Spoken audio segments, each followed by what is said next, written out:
para la elaboración de un dossier de especialidad farmacéutica en la inscripción o reinscripción para el registro sanitario de una especialidad farmacéutica. Bueno, entonces, la presente ponencia va a estar a cargo del doctor Wilder Guevara Mesa. Labora en la Dirección de Productos Farmacéuticos en la Unidad Funcional de Medicamentos Naturales Dietéticos y otros productos farmacéuticos de la DIGEMIT. El doctor tiene amplia experiencia en el tema.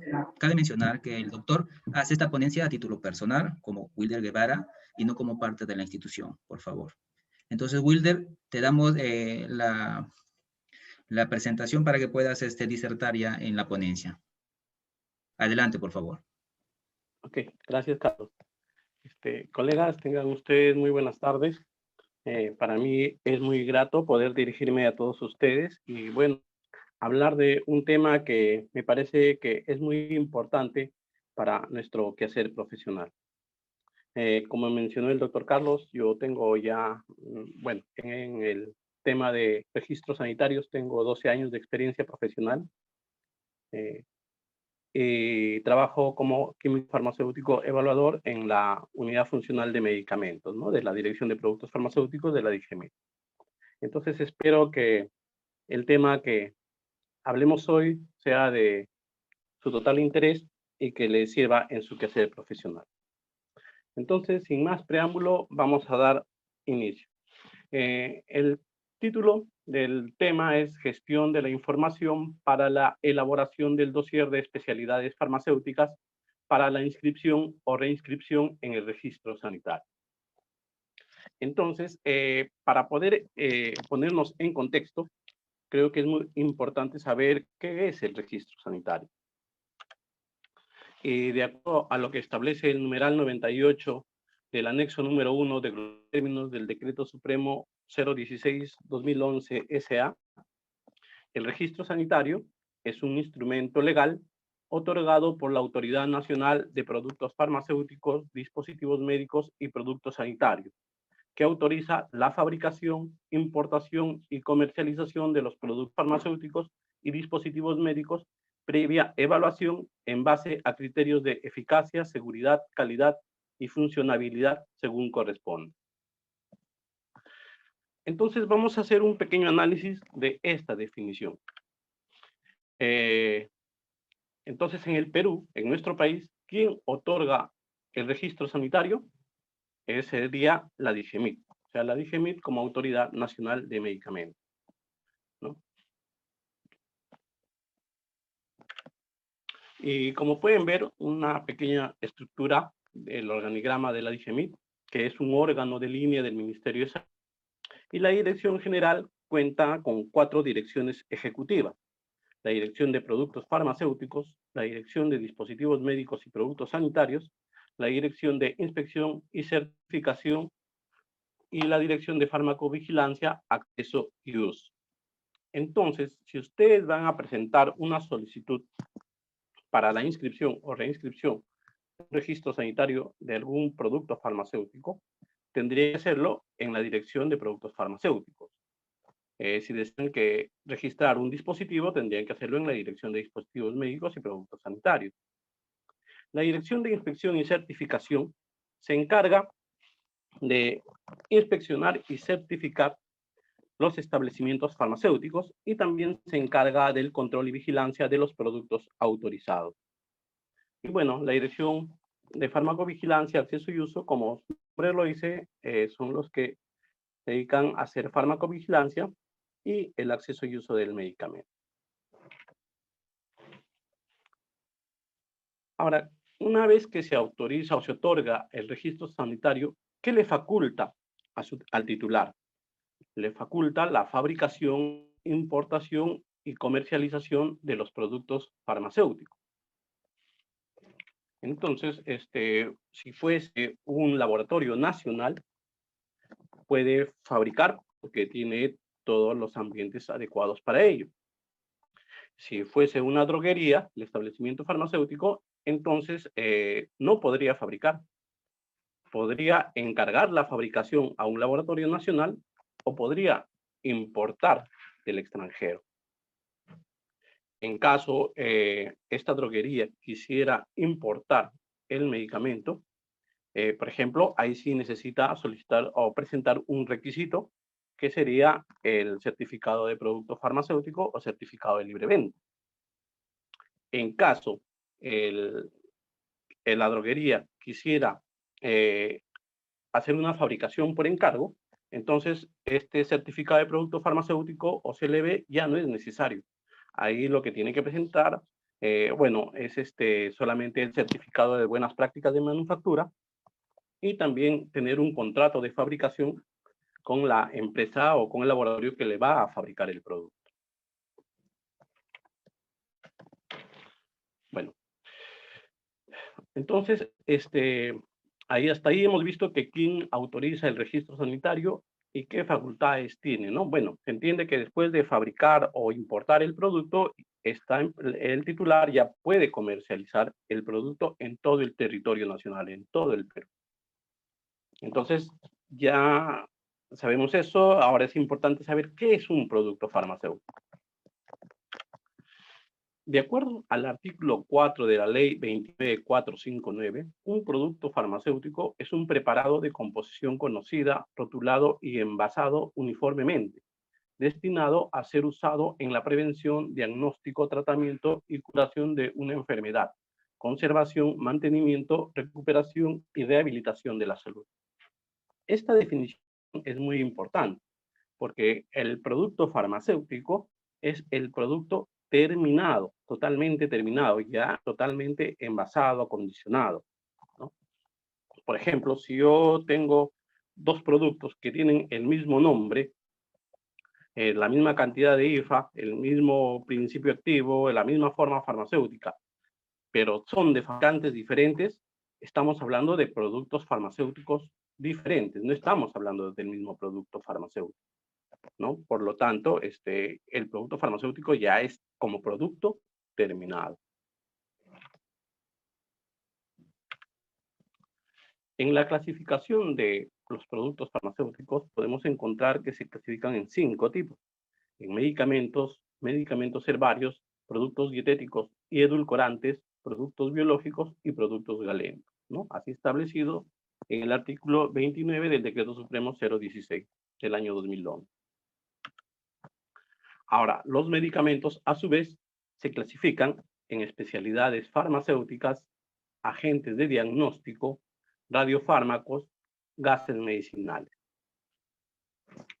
En este caso, el día de hoy solo vamos a hablar de las especialidades farmacéuticas.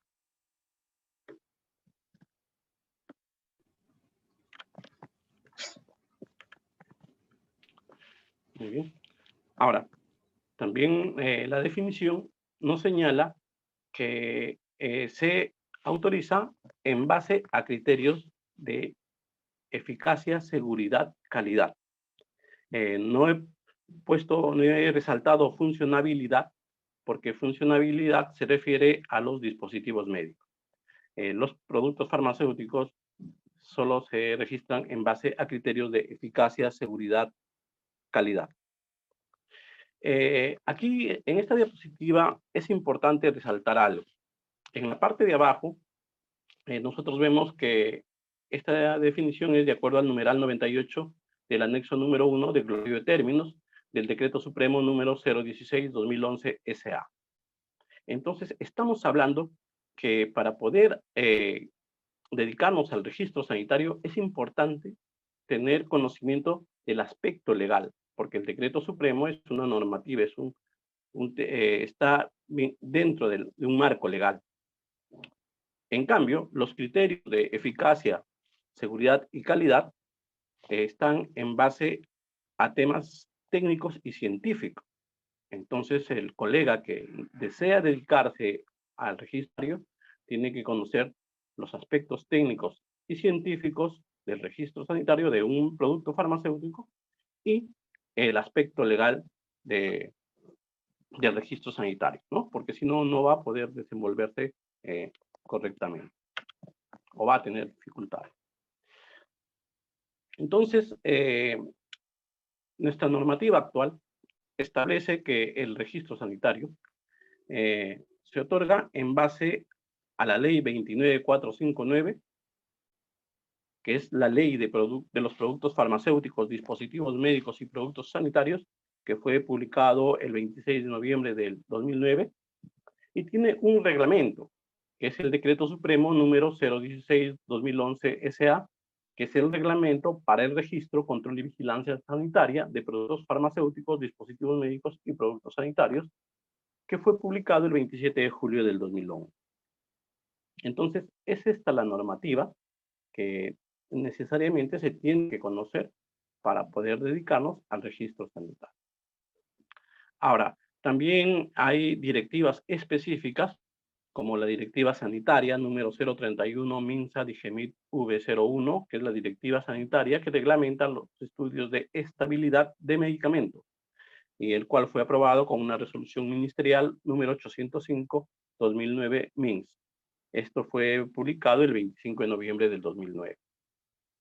Y también una de las últimas normas es la norma técnica de salud 147 MINSA 2019 DIGEMIT, que es la norma técnica de salud que regula la información mínima que debe contener el documento de validación de técnicas analíticas propias aprobadas con resolución ministerial número 234-2019 MINSA, el 13 de marzo del 2019. Y además es importante conocer el TUPA, que también establece los montos que se tienen que pagar por los procedimientos y también señala los requisitos, ¿no? Entonces, por ejemplo, aquí vemos a grosso modo la estructura de la ley 29459. Podemos ver que es una ley que consta de 14 capítulos y 3 subcapítulos, y es necesario, bueno, de repente no conocer al revés y al derecho, pero sí tener una idea de cómo está, qué es lo que dice y cómo está estructurado, ¿no? El reglamento, el Decreto Supremo número 016-2011 SA, a la fecha ya ha tenido 10 modificatorias, ¿no? Y la parte que es importante para el registro sanitario son el título 1, el título 2 y el título 3, ¿no? Básicamente se tiene que conocer toda esta información legal para poder dedicarse a lo que es el tema del registro sanitario. Muy bien. Entonces, habíamos dicho que el registro sanitario se basa en 3 aspectos: calidad, eficacia y seguridad. Entonces, vamos a empezar hablando sobre las eficacia y seguridad. Ya nosotros sabemos de sobra que la eficacia y seguridad se demuestra o se determina mediante ensayos clínicos, ¿no? Son ensayos que se ha establecido que tienen 3 fases. Claro que existen también estudios previos, que son los estudios preclínicos, ¿no? Entonces, en los ensayos clínicos, en la primera fase, lo que se trata de hacer es conocer el rango de dosis. Y para ello se trabajan voluntarios sanos, entre 20 y 100 voluntarios sanos, y se trata de establecer cuál es la dosis más baja, que ya tiene efecto, y cuál es la dosis más alta, que no causa daño. Y también ya se establece la farmacocinética, es decir, la absorción, distribución, metabolismo y eliminación. Bueno, sin la intención de polemizar, pero, por ejemplo, ahora en la pandemia, había un producto que decían que era muy bueno, que tenía muchos estudios y que se había demostrado muchas cosas y que debería usarse para el COVID-19, ¿no? Pero bueno, nunca escuché, o sea, solo escuché que tenía muchos estudios, pero nunca escuché cuál era su farmacocinética, cuál era la dosis más baja que hacía efecto o cuál era la dosis más alta que se podía tomar sin que cause daño. Entonces, si todavía no se tiene esta información, eso quiere decir que ese producto todavía ni siquiera ha concluido la fase 1 del estudio clínico. En la fase 2, ya que son estudios exploratorios de eficacia, se realiza en varios cientos de pacientes. Y aquí su objetivo sí ya es establecer el tratamiento eficaz, ¿no? Y también ya se van buscando los efectos secundarios. En la fase 3 ya son ensayos confirmatorios de eficacia y se realiza en ya miles de pacientes que se distribuyen en grupo, de los cuales a uno de ellos se le aplica el medicamento, se le administra el medicamento y al otro grupo se le administra un placebo, ¿no? Y con este estudio ya se obtiene las pruebas definitivas sobre si es eficaz y seguro el producto. Ahora, estos estudios, lo usual es que duren entre 1 y 4 años, no a 4 años.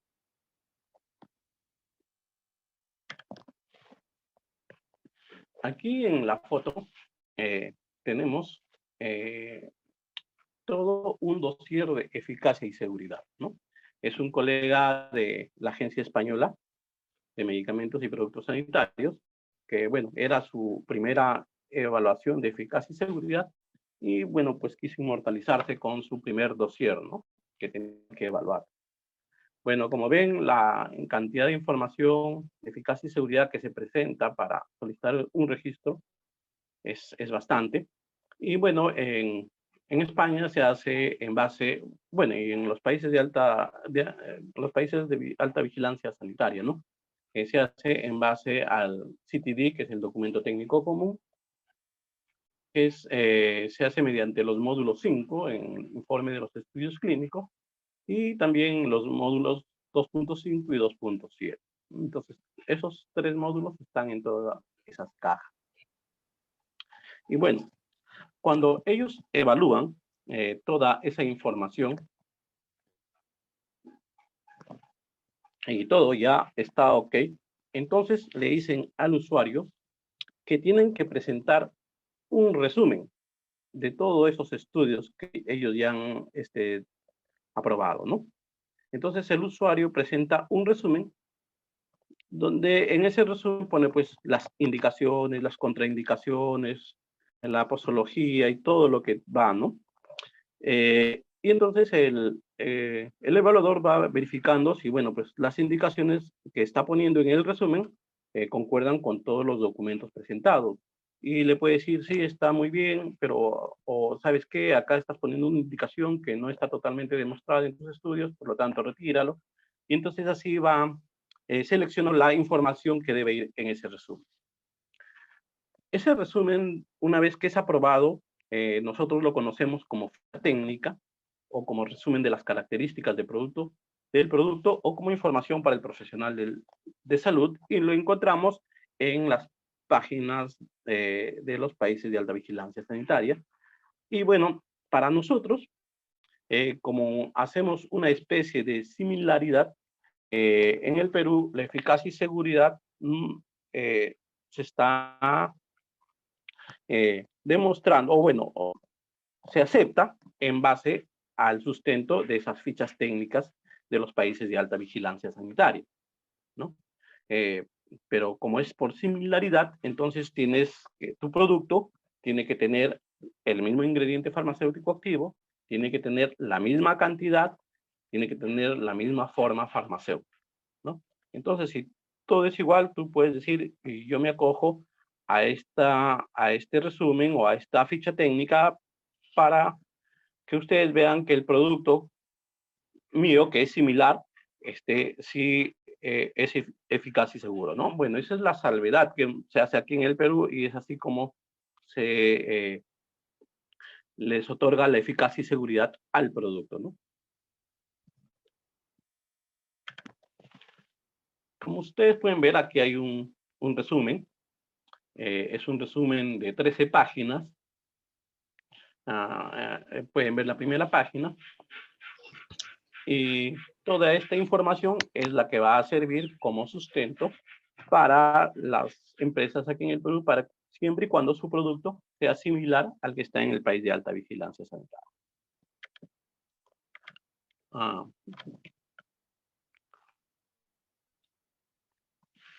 Bueno, un producto que se autoriza en base a estudios clínicos o la eficacia y seguridad del producto se ha demostrado mediante estudios clínicos, entonces se le conoce como producto o medicamento innovador.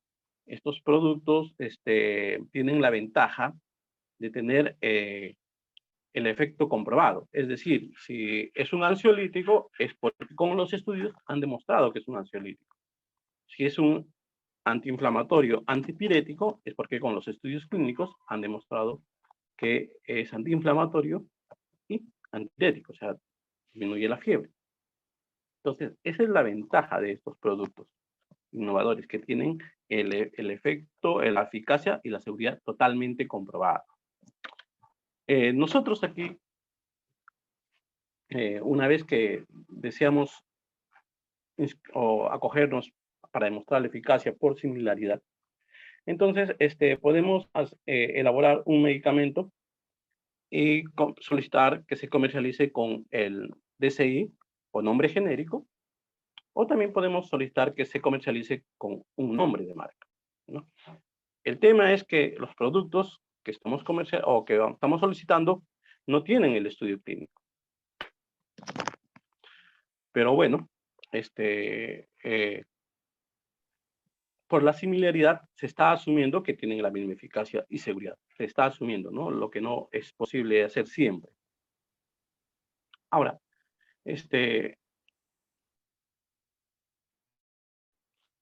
cuando nosotros hablamos de que si un producto con nombre genérico es peor o que un producto con nombre de marca, eso no es cierto, ¿no? Les voy a poner un ejemplo que es muy común, que en los laboratorios nacionales y extranjeros se realice. Entonces, el ejemplo es el siguiente. Un laboratorio puede fabricar 1 millón de tabletas de diazepam. De este millón, 500.000 tabletas las puede envasar en un envase que tiene un rotulado con nombre genérico, y el otro medio millón, o sea, los otros 500.000 los puede envasar en un envase que tiene el rotulado con nombre de marca. Entonces, estamos hablando que el mismo producto, el mismo lote, está siendo envasado con nombre de marca y con nombre genérico. Entonces, ahí podemos darnos cuenta que ninguno es mejor que el otro, porque es el mismo producto, ¿no? Ahora, esto es no es malo, esto es usual y normal que se puedan realizar en muchos laboratorios. Lo malo es decir que el que tiene nombre de marca es mejor que el que tiene nombre genérico.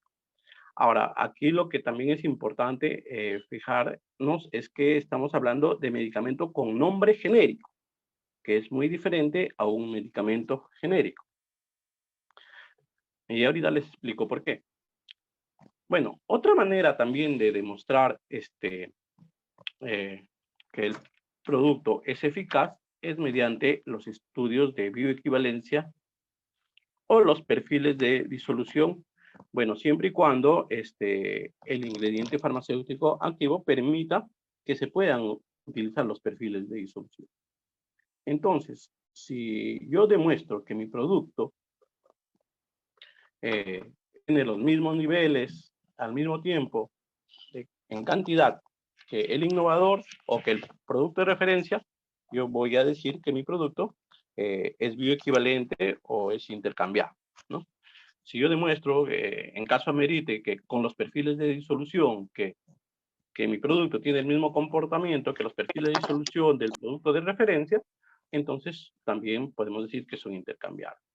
Entonces, cuando ya se demuestra la intercambiabilidad, entonces sí estamos hablando de un medicamento intercambiable, y en otros países le llaman medicamento genérico, ¿no? Que es muy diferente a medicamento con nombre genérico. Medicamento con nombre genérico es aquel que se comercializa con el DCI. Y medicamento genérico es aquel medicamento que ha demostrado ser intercambiable a un producto de referencia, ¿no? Bueno, y esto tiene un poco su explicación, así rápida la voy a decir, para no desviarnos del tema. Es porque cuando se establece la denominación común internacional en los años 50, ¿no? Entre los años 50 y 60, en 1953 sale el primer listado, ahí, bueno, pues se establece que el medicamento o el producto farmacéutico que se iba a comercializar con el DCI, se decía que tenía un nombre genérico. en ese tiempo nadie hablaba de intercambiabilidad. Ya en los años 80, en los años 90, cuando ya empiezan a exigir la intercambiabilidad y se dice que si demuestran intercambiabilidad son medicamentos genéricos, entonces nace esa definición de medicamento genérico, que es muy diferente al medicamento con nombre genérico, ¿no?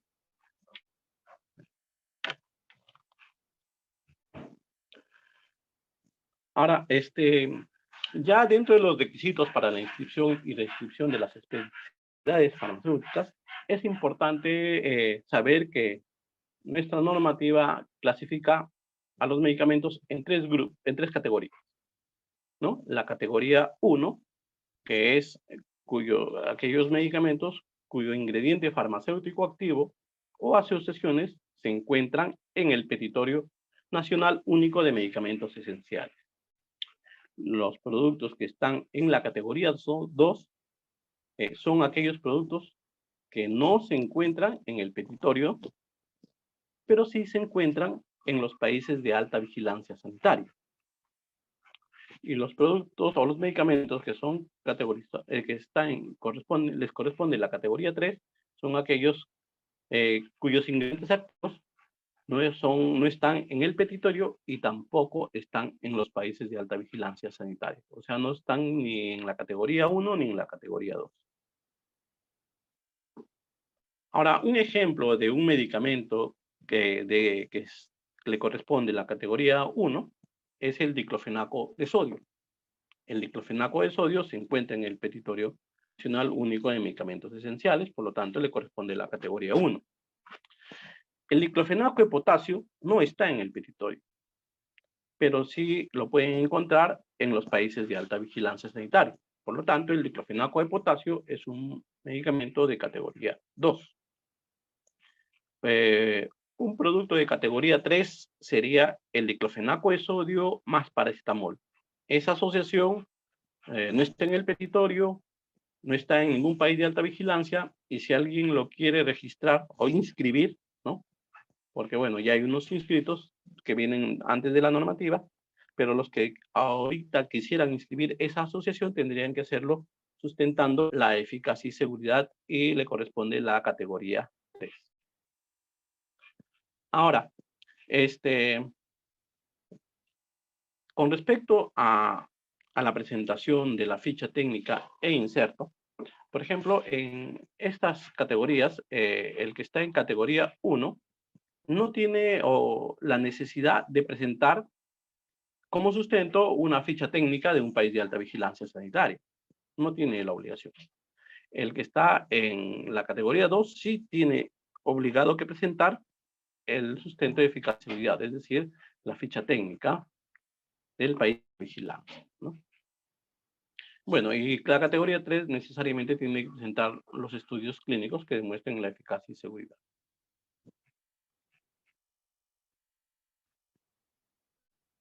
Ok. Bueno, entonces, les decía que la calidad involucra todos los aspectos, ¿no? No solo la fabricación, sino hasta el expendio. Entonces, no tiene ningún sentido, por ejemplo, que un laboratorio se preocupe de cuidar todos los procesos de calidad, por ejemplo, de un producto refrigerado, y en la farmacia lo pongan en el anaquel o cerca a una ventana donde cae el sol y todo, y entonces ya se perdería la calidad, se rompería con el tema de calidad y ese producto ya no sería confiable, ¿no? Entonces, la calidad no solamente es en el proceso de fabricación, sino va hasta el expendio del producto. Entonces, dentro de los requisitos que se presentan para, como evidencia de la calidad, es el certificado de buenas prácticas de manufactura.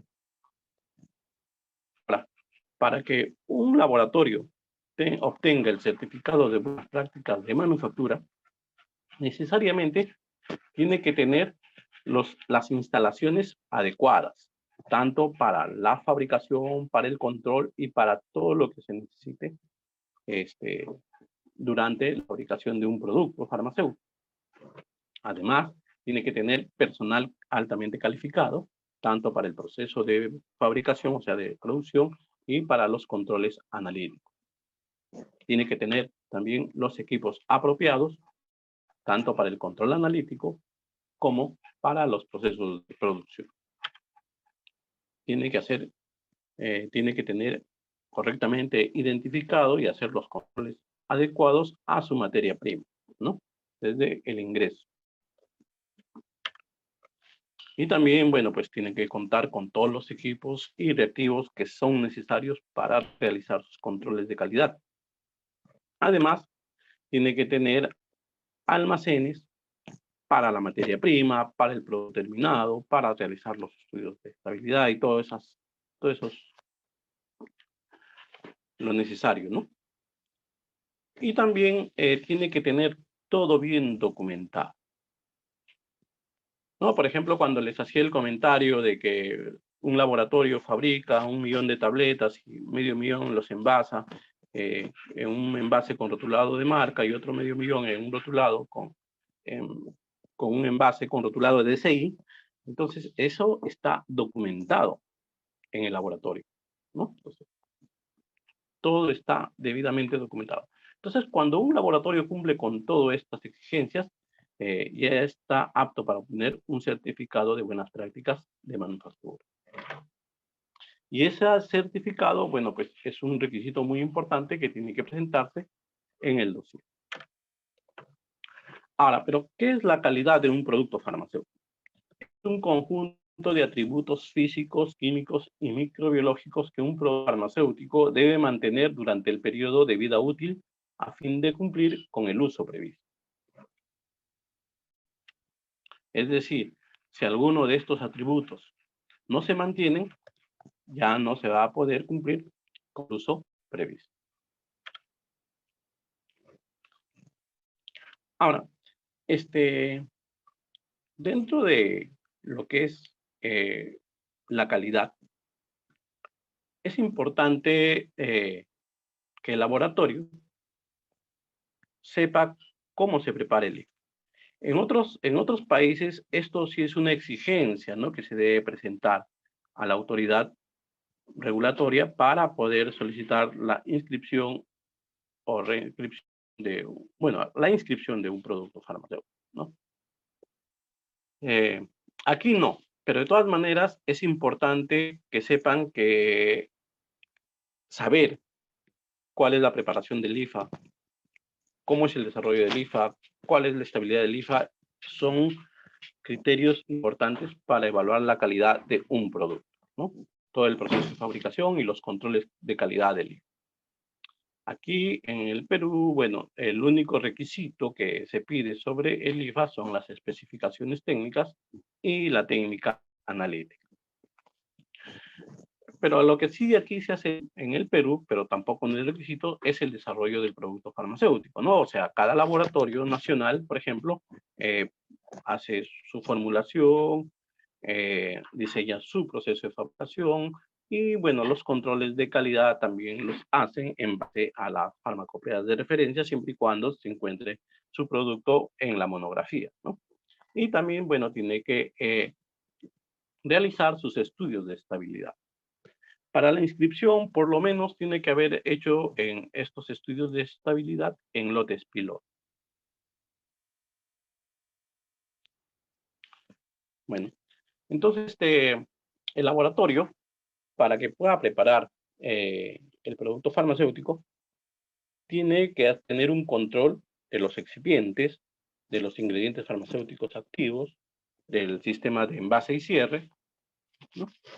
Y bueno, eso lo va a hacer mediante controles analíticos.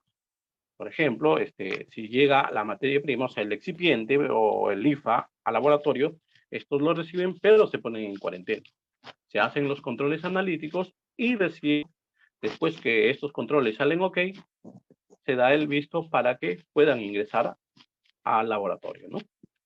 Y ya puedan ser utilizados. Entonces, empieza un proceso de fabricación. Durante este proceso hay controles en proceso y también cuando obtienen el producto terminado, hay controles analíticos del producto terminado Y bueno, para ver la estabilidad del producto también se hacen controles analíticos, ¿no? Y esos controles lo hacen en base a las especificaciones y técnicas analíticas. En el caso de excipientes, ingrediente farmacéutico activo, producto terminado, eso va a estar bien registrado en las especificaciones y técnica analítica, que después tienen que presentar cuando solicitan la inscripción y reinscripción. En el caso de los materiales de envase, únicamente se presentan las especificaciones, ¿no? No es necesario, no es requisito presentar la técnica analítica. En el caso de los estudios de estabilidad, bueno, las especificaciones están en el reporte del estudio de estabilidad. Ahora, muchas veces nos hemos preguntado, ¿no? ¿Qué es lo que debe presentar el usuario? ¿Debe presentar las especificaciones de liberación o debe presentar las especificaciones de estabilidad? A ver, si yo les hago esa pregunta, ¿qué me contestarían ustedes? Bueno, en realidad tienen que presentar ambas especificaciones. Las especificaciones de liberación y las especificaciones de estabilidad. ¿Por qué? Porque las especificaciones de estabilidad únicamente van a tener los ensayos que permiten verificar el envejecimiento del producto, ¿no?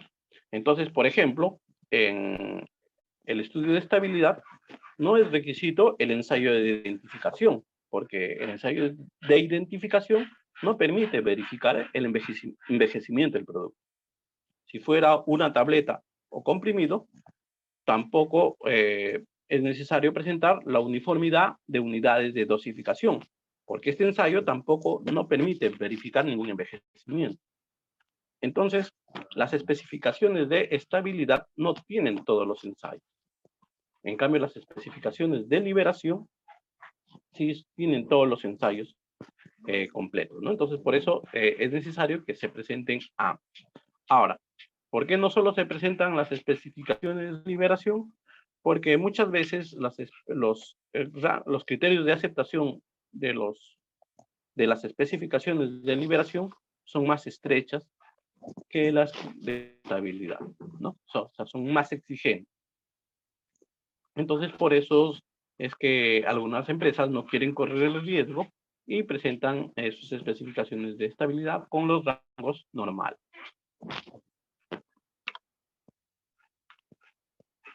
Y bueno, la validación de procesos también, bueno, pues nos orienta para obtener una idea de cómo es el proceso de fabricación del producto y qué controlan, ¿no? Durante la elaboración de los productos farmacéuticos. Entonces, toda esta información se tiene que presentar en un dossier. Bueno, dossier es una palabra francesa que se escribe con doble S, pero ya está castellanizada, ya está en la Real Academia Española de la Lengua, y en español se escribe con una sola S, ¿no? Entonces, este dossier o expediente se puede presentar físicamente o puede presentarse virtualmente. Bueno, puede ser físico o puede ser virtual.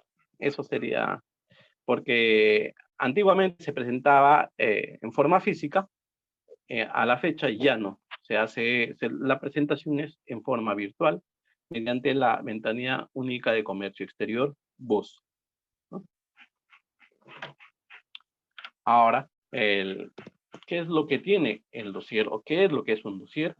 Es el documento escrito que contiene la información técnica y científica de un producto farmacéutico y es utilizado para solicitar el registro sanitario.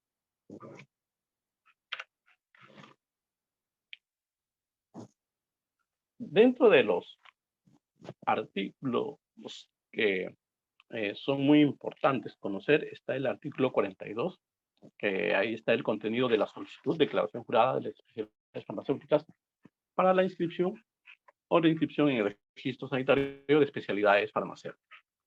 Entonces, aquí nos van a solicitar, por ejemplo, la información general. El objeto de la solicitud, si es una inscripción o reinscripción. Y el nombre del producto para el cual solicita el registro. Entonces, cuando una empresa solicita un nombre, lo recomendable es que este nombre no provoque confusión. Pueden ver ustedes en los ejemplos un producto Quitacepan y un producto Pamiongit, ¿no? Entonces, en el primer caso, tiene la raíz o tallo acepan. Entonces, este tallo en las denominaciones comunes internacionales es utilizado para los productos que tienen actividad ansiolítica. Entonces, los profesionales de la salud saben que si termina en acepan, tiene una actividad ansiolítica, ¿no? Entonces, ejemplo, el clonazepam, el diazepam, lorazepam, etcétera, ¿no? Entonces, si ustedes quieren ponerle ese tallo a un nifedipino, entonces pueden provocar confusión en los profesionales de la salud. Por lo tanto, es recomendable que no se utilicen los tallos de las denominaciones comunes internacionales en los nombres comerciales de un producto. El otro tema, el otro ejemplo donde está pamiunguito, fluconazol, o sea, la idea es que uno no debe motivar el uso incorrecto del producto, ¿no? O sea, yo subliminalmente puedo estar señalando para qué sirve el producto, entonces eso hace que haya a veces mucha automedicación, ¿no? Entonces, no se debe promover ese tipo de cosas y por lo tanto, cuando pongan un nombre, no tienen que provocar confusión tanto en su uso o por las propiedades del producto, ¿no? Ahora, un ingrediente farmacéutico activo tiene que estar bien descrito. Y en nuestra normativa nos indica que, por ejemplo, en la fórmula cual y cuantitativa, en la composición del IFA, en los rotulados, inserto y ficha técnica, tiene que ser declarado en base a la denominación común internacional. Existen algunos países que también tienen su nomenclatura nacional, ¿no? Como en el caso de España. España tiene la denominación oficial española y de acuerdo a la normativa española, ellos tienen que utilizar obligatoriamente la denominación oficial española antes que el DCI, ¿no? En cambio, nosotros, nuestra normativa señala que nosotros debemos usar la denominación común internacional, ¿no? Entonces, Estados Unidos también tiene su propia nomenclatura. Y entonces, cuando nosotros vamos, por ejemplo, a la USP, que es un documento de Estados Unidos, vemos que ahí encontramos el nombre de penicilina B. Y cuando vamos a la OMS, vemos que esta penicilina B se llama fenoximetilpenicilina. Entonces, nuestra normativa nos indica que nosotros debemos exigir a los usuarios a que utilicen la denominación común internacional y no el nombre nacional, porque el nombre penicilina B es un nombre nacional en Estados Unidos, ¿no? Entonces, lo correcto para nosotros es que se dice fenoximetilpenicilina y se omite el uso de penicilina B, ¿no?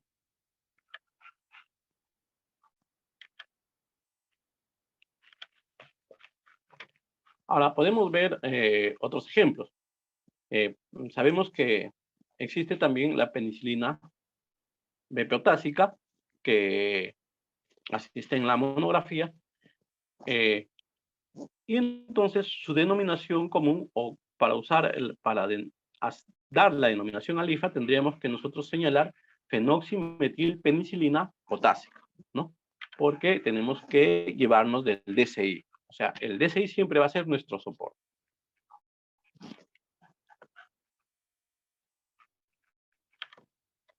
Entonces, por ejemplo, si yo tengo un producto y quiero ponerle el nombre genérico o la denominación común internacional, se le aceptaría aquel que pone fenoximetilpenicilina. No se le aceptaría al que pone penicilina B, ¿no? Entonces, eso como nombre. Ahora, en el ítem composición del IFA, también ahí se tiene que precisar con la denominación común internacional. En este caso, también es importante saber que un IFA tiene una denominación cuando se utiliza en el proceso de fabricación, y de repente esta denominación puede variar cuando se hace la relación con la dosis, ¿no? Entonces, por ejemplo, la fenoximetilpenicilina tiene dos denominaciones, porque físicamente el laboratorio, para elaborar este producto, lo que va a comprar es fenoximetilpenicilina de potasio. Entonces, ellos tienen que señalar en su fórmula cuantitativa que están utilizando fenoximetilpenicilina de potasio. Pero para el cálculo de la dosis no han utilizado toda la molécula, solamente están utilizando una parte. O sea, el millón de unidades internacionales, que es la dosis, está relacionada a la fenoximetilpenicilina únicamente, en este caso.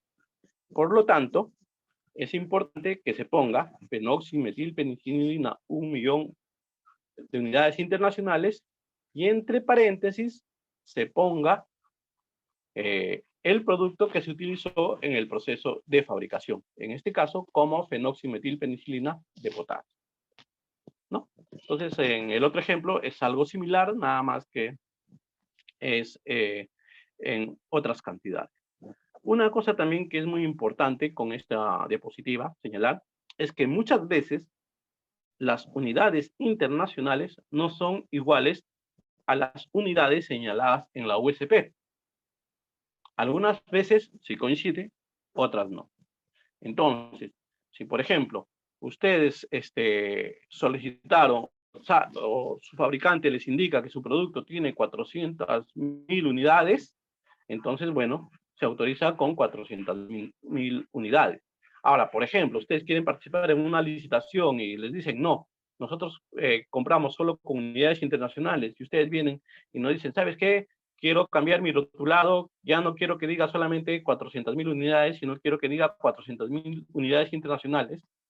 Se verifica si son equivalentes. Si fueran equivalentes no habría problema, pero si no son equivalentes, no se puede hacer el cambio, ¿no? En este caso, por ejemplo, de la fenoximetilpenicilina, de las 400.000 unidades equivalen, creo, a 380 y tantos mil unidades internacionales de fenoximetilpenicilina, ¿no? Entonces, por ejemplo, en este caso no podría ser posible ese cambio. Y entonces, y como nombre no podemos utilizar penicilina B, ¿no? Como nombre del IFA, pero sí podemos utilizar fenoximetilpenicilina, ¿no? Porque está relacionada al DC. En este otro ejemplo es similar, ¿no? Algo similar. El nombre nacional en Estados Unidos es acetaminofén. Aquí nosotros no utilizamos ese nombre, lo tenemos que registrar como la denominación común internacional paracetamol. Ahora, es importante entender que un IFA puede tener hasta 3 denominaciones en el mismo producto. Es el caso del fosfato de dexametasona, ¿no? ¿Qué pasa? Que este producto, para ser elaborado, se utiliza el fosfato sódico de dexametasona. Muy bien. Para hacer el cálculo, o para hacer el cálculo de la dosis, solamente se utiliza fosfato de dexametasona. O sea, ya acá se retira el sódico. Entonces, se dan cuenta, hay dos denominaciones. Uno que se utiliza en el proceso de fabricación y otro que está relacionado a la dosis. Y la tercera denominación es dexametasona, que viene a ser la denominación común internacional. Entonces, por ejemplo, es un error pedir que este producto se ponga dexametasona 4 miligramos por mililitro, porque este producto no tiene 4 miligramos de dexametasona por mililitro, tiene 4 miligramos de fosfato de dexametasona. Por lo tanto, el nombre que siempre debe señalarse junto a la cantidad de IFA es el que está relacionado a la dosis. En este caso, el fosfato de dexametasona. Y el fosfato sódico de dexametasona es muy importante para la fórmula cual y cuantitativa, ¿no? Entonces, esto creo que tienen que tomarlo en cuenta porque ha habido mucha confusión durante todos estos años, ¿no? Algunos profesionales piensan que este producto tiene 4 miligramos por mililitro de dexametasona cuando no es así. ¿Y por qué? Porque lamentablemente muchas veces, si bien es cierto, el DCI es lo que prima, pero debe utilizarse de acuerdo a cómo está la molécula en sí. Siempre se usa como soporte el DCI. No vamos a captar, eso sí, pero sí debe indicarse si está como sal, si está como éster, y cuál es el nombre correcto. Ahora, otro tema importante que tienen que colocar es la unidad de dosificación, ¿no? Que es la unidad establecida para señalar la cantidad de sustancias farmacéuticas que contiene el producto farmacéutico. Entonces, esta unidad de dosis puede ser muchas veces el envase, en otras ocasiones es una medida convencional y en otras ocasiones es la forma farmacéutica. Por ejemplo, si yo voy a declarar una solución inyectable, yo pongo en la fórmula cuantitativa, cada ampolla contiene. O sea, ¿qué quiere decir? Que mi unidad de dosis vendría a ser el envase, la ampolla. O si no, puede ser cada vial contiene, cada sobre contiene. ¿Se dan cuenta? Aquí la unidad de dosis es el envase. En otros casos, como en el caso de los jarabes, por ejemplo, o las soluciones orales, ahí la unidad de dosis no es el envase. Ahí la unidad de dosis es una unidad convencional. Específicamente son 5 mililitros para las soluciones orales, ¿no? Entonces yo pongo cada 5 mililitros contiene. Si fuera una solución en gotas, o sea que van a administrar en gotas, tengo que declarar cada mililitro contiene. Si fuera una solución parenteral de gran volumen, tengo que señalar cada 100 mililitros contiene. Entonces, la unidad de dosis es una medida convencional en esos casos. Y en otros casos, la unidad de dosis es la forma farmacéutica. Por ejemplo, cada cápsula dura contiene, cada cápsula blanda contiene, ¿no? Cada tableta contiene, ¿no? Entonces ahí estoy indicando, o sea, la unidad de dosis en esos casos vendría a ser la forma farmacéutica. Ahora, estos detalles pueden encontrarlos en el anexo 2 de la Decreto Supremo 016. Ahora, también quería aprovechar para comentar, por ejemplo, la normativa europea. La normativa europea establece que para todos los líquidos se debe declarar cada mililitro. Entonces, muchos verifican la ficha técnica de estos países europeos y ven que dice cada mililitro contiene, y de esa manera lo quieren declarar acá. Entonces, nosotros no trabajamos con la normativa europea. Nosotros tenemos nuestra propia normativa, por lo tanto, la unidad de dosis debe ser de acuerdo a lo que establece nuestra normativa, ¿no? Entonces, eso es importante.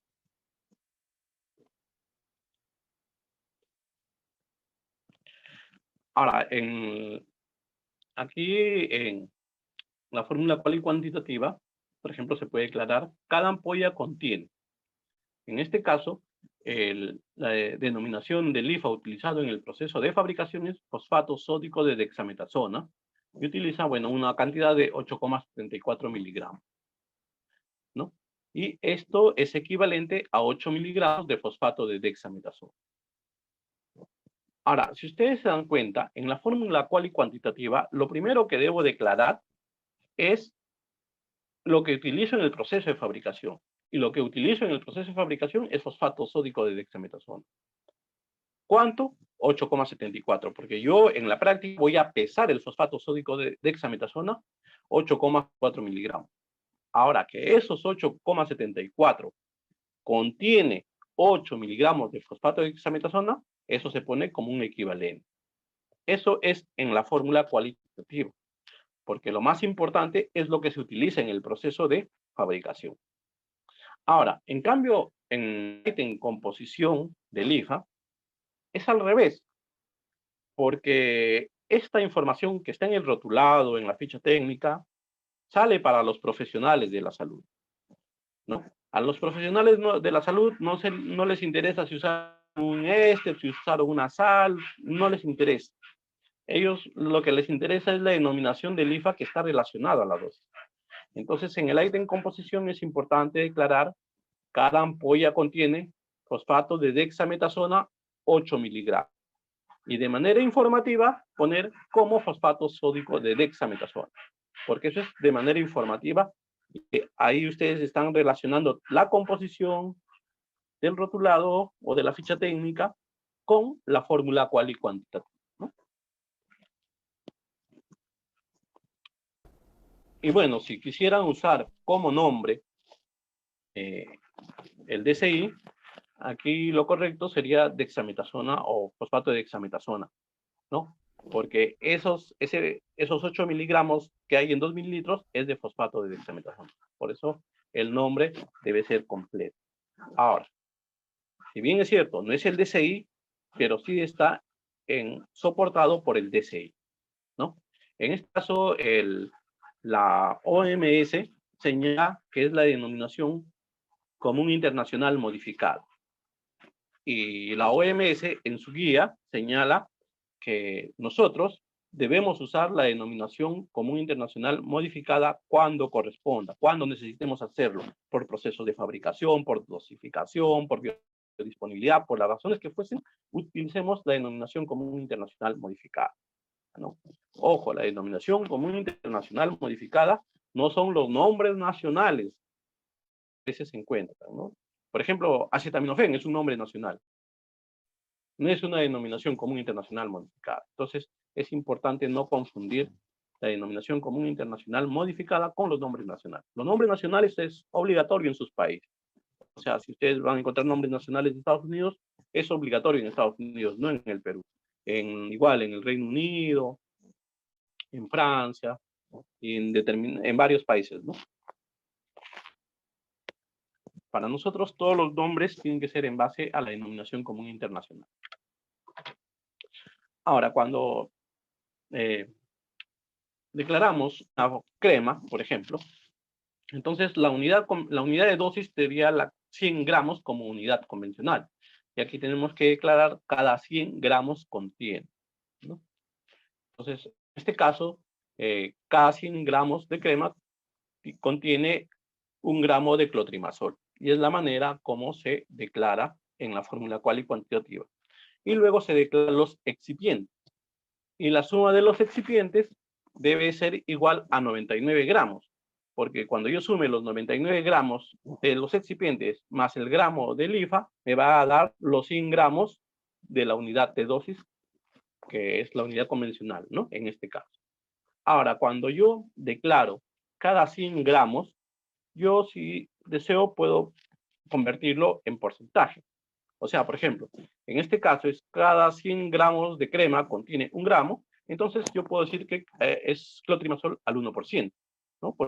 Porque 100 gramos, o 1 gramo en 100 gramos es 1%.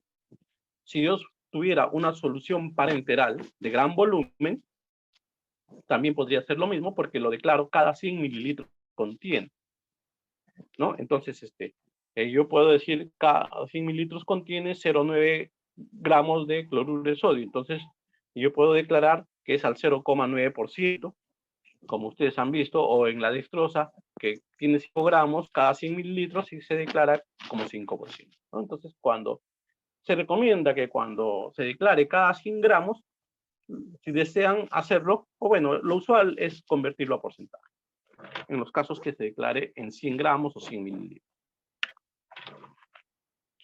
Ahora, esta es una manera de cómo se declaran las asociaciones, ¿no? Las asociaciones ya tienen que declararse sus unidades completas. Por ejemplo, este producto tiene dorzolamida y timolol. Entonces, antes declaraban, por ejemplo, 20 miligramos más 5 miligramos / mililitro. Entonces, muchos se confundían. Otros hacían lo mismo, pero ponían 20 miligramos más 5 miligramos entre paréntesis para que no se confundan, ¿no? Entonces, no, ahora ya la manera como se debe declarar es sus unidades completas. En este caso, dorzolamida tiene 20 miligramos por mililitro, más timolol 5 miligramos por mililitro, completo, las unidades de cada IF, ¿no? Aquí tenemos otro ejemplo de una asociación. Por ejemplo, dronabinol tiene 2,7 miligramos por dosis. Bueno, en este caso, la manera de declarar la unidad de dosis es justamente las dosis. Esto sucede en las soluciones para pulverización bucal, que son dosificadas, o para los aerosoles, que son también dosificados. Luego declaro 2,5 miligramos por dosis del ifacannabidiol, ¿no?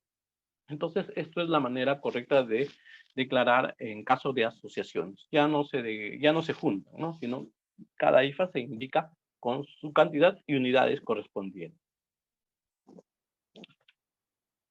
Y en este caso, en la fórmula cual y cuantitativa, pueden ver que la unidad de dosis es dosis. Entonces, cada dosis, 100 microlitros, bueno, si desean precisar, lo pueden poner, contiene, y ponen cada dosis cuánto libera de ingrediente farmacéutico activo, ¿no?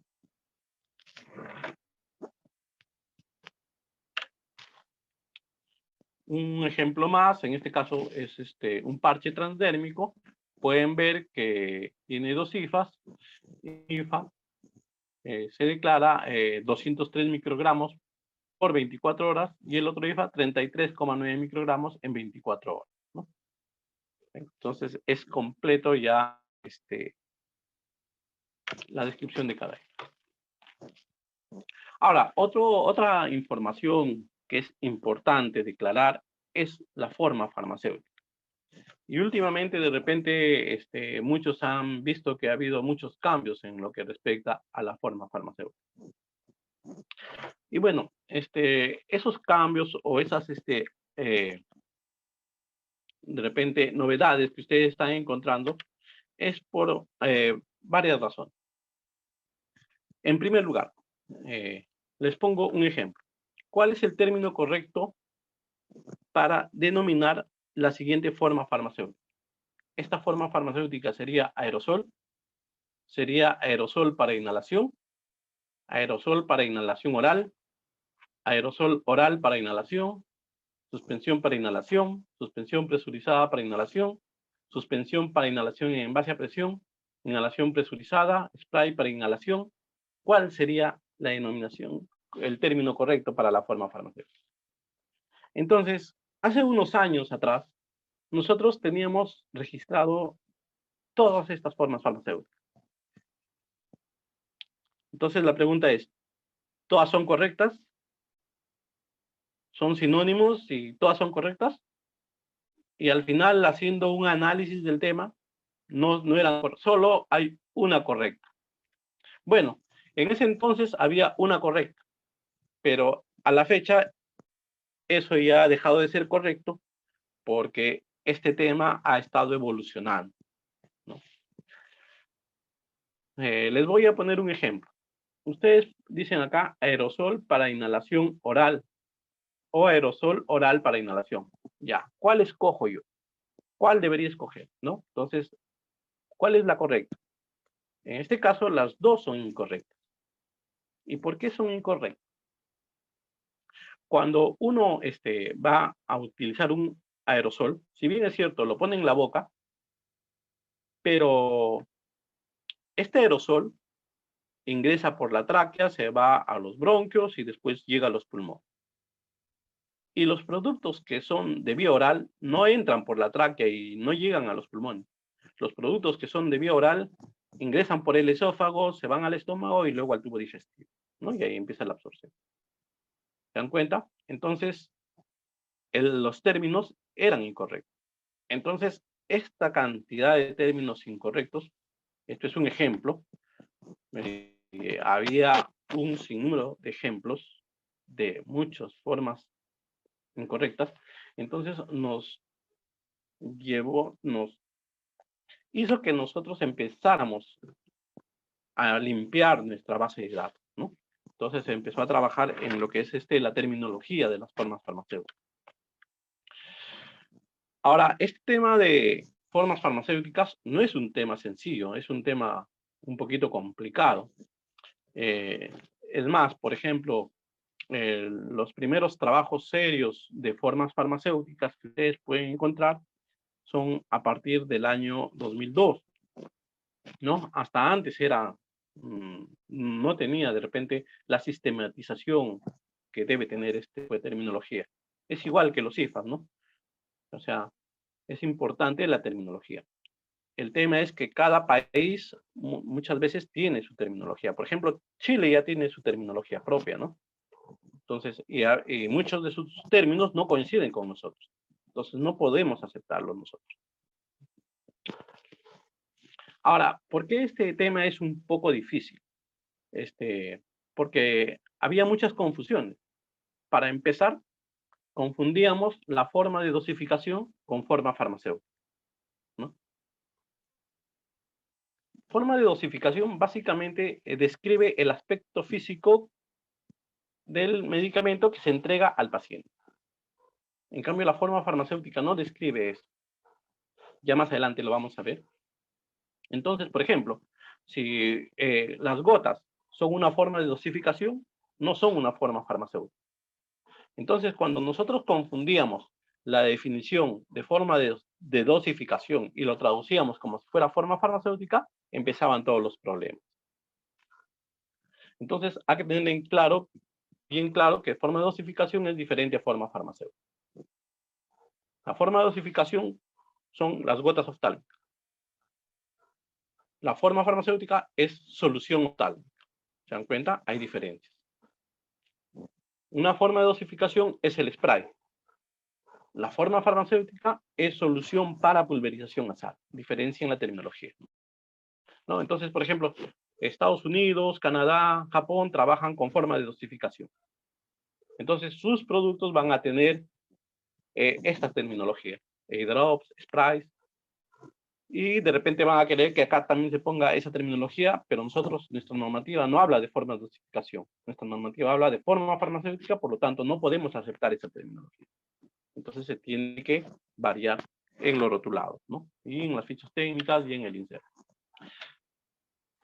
Ahora, para que se den cuenta un poquito lo complicado de este tema, es que en la última definición, donde dice forma de dosificación, OMS, dosage form, ustedes pueden ver que la OMS señala lo siguiente.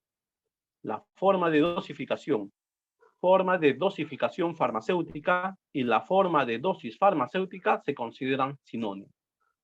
Ahora, ¿por qué hace esta aclaración la OMS? Porque, por ejemplo, la manera como señala la SP es Pharmaceutical Dosage Form, mientras que la Farmacopea Europea o la EDQM señala Pharmaceutical Dose Form. ¿Se dan cuenta? Son diferentes. Y la OMS señalaba Dosage Form. Entonces, pero al final está hablando de lo mismo.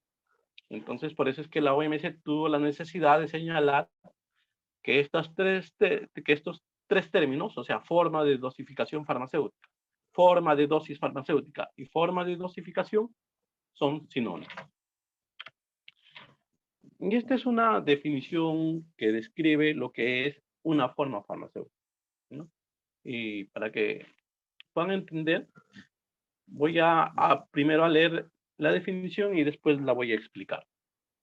Es la manifestación física de la preparación o preparaciones farmacéuticas que resulta desde la fabricación cuando se integra uno o más ingredientes farmacéuticos activos con o sin excipientes hasta su administración al paciente.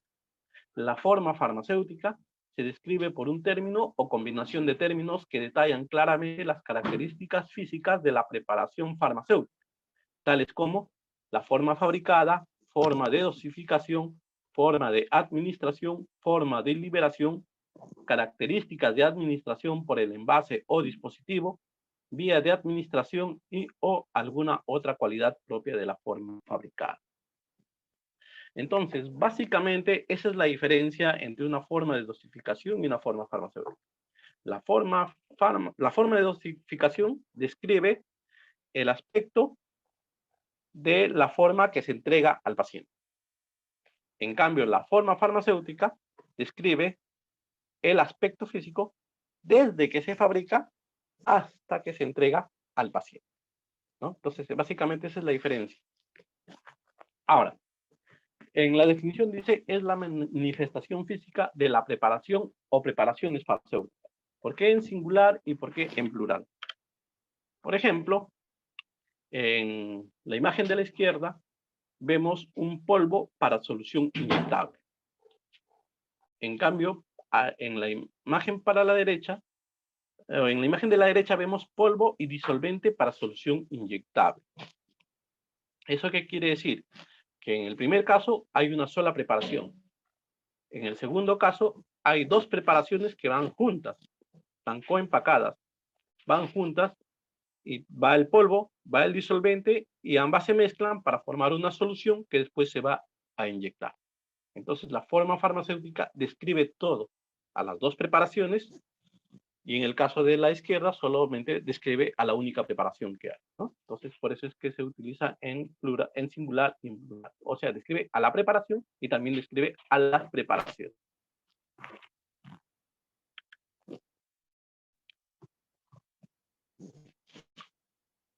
Ahora, también nos señala que la forma farmacéutica se describe por un término o combinación de términos que detallan claramente las características o atributos de la preparación farmacéutica, tales como la forma fabricada. Perdón, me estoy pasando. Ya. Dice, la forma farmacéutica se describe por un término o combinación de términos. Ahora, ¿cuándo se describe por un término? Por ejemplo, si yo digo supositorio, estoy usando un solo término. Ustedes no necesitan que yo les diga cuál es la vía de administración, cuál es la forma, nada. Supositorio, ya ustedes tienen clara la idea a qué me refiero. Si yo digo jarabe, ya ustedes también saben que es una forma líquida, que es vía oral, ya saben todos esos detalles. Con un solo término he podido describir eso. Pero si yo digo solución, ahí ustedes no van a saber a cuál me refiero. Me estoy refiriendo a una solución oftálmica, una solución inyectable, una solución oral. Por lo tanto, ahí es importante usar más de un término. Es necesario combinar los términos. Yo tengo que precisar que es una solución oral o una solución inyectable. Tengo que hacer esas precisiones. Entonces, tengo que hacer una combinación de... Ahora, cuando yo digo describe la forma fabricada, por ejemplo, cuando un laboratorio fabrica un polvo para solución oral, el laboratorio lo que fabrica es un polvo, ¿no? Después que eso se reconstituye y se forma una solución para que recién sea administrado por vía oral, hay toda una descripción de la forma farmacéutica, pero lo que entrega el laboratorio o la forma que entrega fabricada el laboratorio es simplemente polvo. Entonces, la terminología tiene que considerar la forma fabricada. Muchas veces la forma fabricada coincide con la forma de dosificación, ¿no? Por ejemplo, si yo digo tableta, tableta es la forma fabricada. ¿Qué es lo que la forma de dosificación también es tableta? Entonces coincide. Ahora, la forma de dosificación, ¿no? En el caso de polvo para solución oral, la forma de dosificación es solución. Por lo tanto, mi forma farmacéutica describe la forma fabricada, que sería polvo, para solución, que es la forma de dosificación, y también describe la vía de administración oral, ¿no? Por la solución oral. Entonces, ya estoy ahí viendo la forma fabricada, la forma de dosificación y la vía de administración. Después, cuando yo digo solución inyectable, por ejemplo, ahí digo, estoy hablando sobre la solución, que es la forma fabricada, y inyectable es la forma de administración. No es la vía de administración, es la forma de administración. La vía de administración será intramuscular, intravenoso, por bolus, ¿no? U otra vía subcutánea, etc. Bueno, forma de liberación. Por ejemplo, cuando yo tengo una tableta de liberación prolongada, estoy indicando la forma fabricada y la forma de liberación. Envase o dispositivo de administración, ¿no? Ahí, por ejemplo, cuando yo tengo una solución para pulverización bucal, este producto, la forma de dosificación es por pulverización. Pero esa pulverización no sería posible si es que no es por el envase. Entonces, la forma de administración se debe al envase. Entonces, por eso es que solución para pulverización bucal nace por el envase. Cuando yo tengo un polvo para inhalación, si yo no tengo el dispositivo inhalador, entonces tampoco ese polvo sería posible que se inhale dosificadamente. Por lo tanto, en este caso, el dispositivo inhalador es el que permite que la forma farmacéutica se describa de esa manera, como polvo para inhalación. Bueno, y alguna otra cualidad propia de la forma fabricada. Ustedes deben acordarse del agua estéril para inyección. El agua estéril para inyección antes se registraba como solución inyectable, ¿no? Y lo anecdótico era que el agua no es una solución porque no es un soluto con un solvente, entonces no encaja en solución y tampoco se inyecta porque el agua lo único que, la función que tiene es de disolvente, o sea, el agua se usa para disolver. No es que haya algún profesional o algún médico que le indique a una persona, ¿sabes qué? Usted está enfermo y inyéctese agua. No, no. Entonces el agua no se inyecta. El agua disuelve y después ya la solución preparada recién se puede inyectar, ¿no? Entonces, como se dan cuenta, solución inyectable no encaja para el agua. Entonces, la forma farmacéutica del agua para inyección es disolvente para uso parenteral, ¿no? Bueno, y también es importante entender que a pesar de que hemos tratado de armonizar muchas formas farmacéuticas, todavía nosotros tenemos dos grandes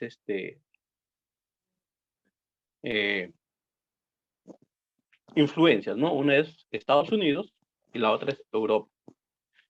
Por ejemplo, Europa sí trabaja con forma farmacéutica, Estados Unidos habíamos visto que trabaja con forma de dosificación. Pero en Estados Unidos nace el término tableta. En Europa, la traducción que hace España es comprimido. Entonces, ambos términos están arraigados aquí en el Perú, ¿no? O sea, tableta y comprimido. Entonces, hay algunos términos que, o sea, no se traducen o no concuerdan, ¿no? Es el caso de, por ejemplo, la tableta de liberación retardada. De acuerdo a la terminología o a la influencia de Estados Unidos, nosotros la conocemos como tableta de liberación retardada. De acuerdo a la influencia europea, se conoce como comprimido gastroresistente. Entonces, si uno quiere usar la terminología que viene de Europa, tendría que usarla como comprimido gastroresistente. Y si quiere usar como la que viene de Estados Unidos, tendría que usar tableta de liberación retardada. Pero no pueden mezclar estas terminologías. O sea, no pueden decir comprimido de liberación retardada o no pueden decir tableta gastroresistente, porque ahí están mezclando terminologías. Si van a usar, la usan tal cual como viene de cada lugar, ¿no? No se puede mezclar la terminología, porque eso es crear términos innecesarios. Bueno, otra información que se requiere es la condición de venta. Es importante precisar si es con receta médica, sin receta médica, ¿no? Si es con receta médica especial numerada, que en el lado se pone como receta médica retenida. Si el producto es nacional, si es extranjero.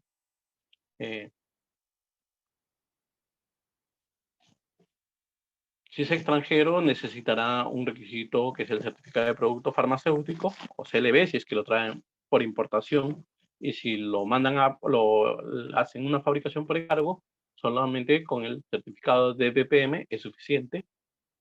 Tienen que indicar también la clasificación de la especialidad farmacéutica, ¿no? En este caso rige por el ATC, el nombre comercial o razón social, dirección del país del fabricante, nombre comercial o razón social, dirección y registro único del contribuyente, del solicitante, en este caso del titular o del que va a ser titular, y el nombre del director técnico ahora es opcional, ¿no? Algunas empresas todavía lo consideran, otras no. Bueno, dentro de la información técnica está la clasificación ATC, como ya habíamos visto. Entonces, la otra es, bueno, nuestra normativa, es clasificación, debe ser clasificación de medicamento, del medicamento.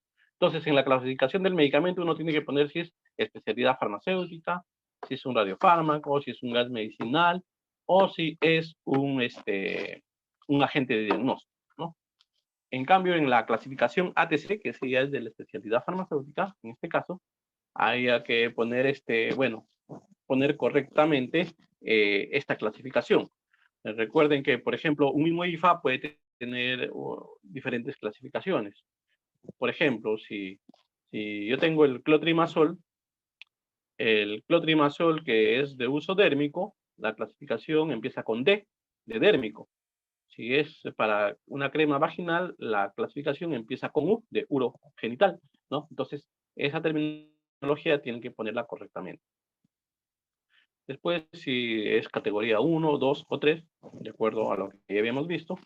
Y la fórmula cual y cuantitativa, ¿no? Y ya también habíamos visto cómo deberían expresar, a quién deberían dar prioridad en la fórmula cual y cuantitativa. Y hemos visto, bueno, pues la unidad de dosis, ¿no? La cantidad de IFA y todos esos detalles. Bueno, entonces ahora vamos a hablar de otro requisito que es importante presentar, que son las especificaciones.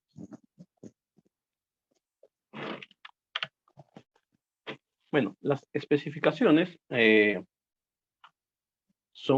una lista de ensayos, referencias de procedimientos analíticos y criterios apropiados de aceptación, que tiene límites numéricos, rangos u otros criterios para los ensayos descritos. Entonces, ahí es importante señalar que, bueno, esta es la definición de especificaciones de acuerdo al glosario de términos del Decreto Supremo 06 del año 2011. Y ahí podemos ver que hay, que tenemos la referencia analítica, que eso es lo que señala la definición, nos indica que es una lista de ensayos. En la columna de la izquierda tenemos todos los ensayos y sus respectivos criterios de aceptación, ¿no? En la columna de la derecha tenemos los criterios de aceptación. Ahora, la hoja de especificaciones es todo. Muchos confunden al criterio de aceptación con especificación, ¿no? Entonces ahí por eso es que aclaro que la columna de la derecha se llama criterio de aceptación. Ahora, en un documento de especificaciones técnicas debe estar suscrito por el responsable, debe tener el logo de la empresa, debe indicar bueno, si es del producto terminado, si es del IFA, si es de algún excipiente. Esos detalles se tienen que señalar. Ahora, ¿qué ensayos se van a poner en una hoja de especificación, ¿no? Para eso es importante conocer que existen ensayos universales, ensayos específicos y ensayos en proceso.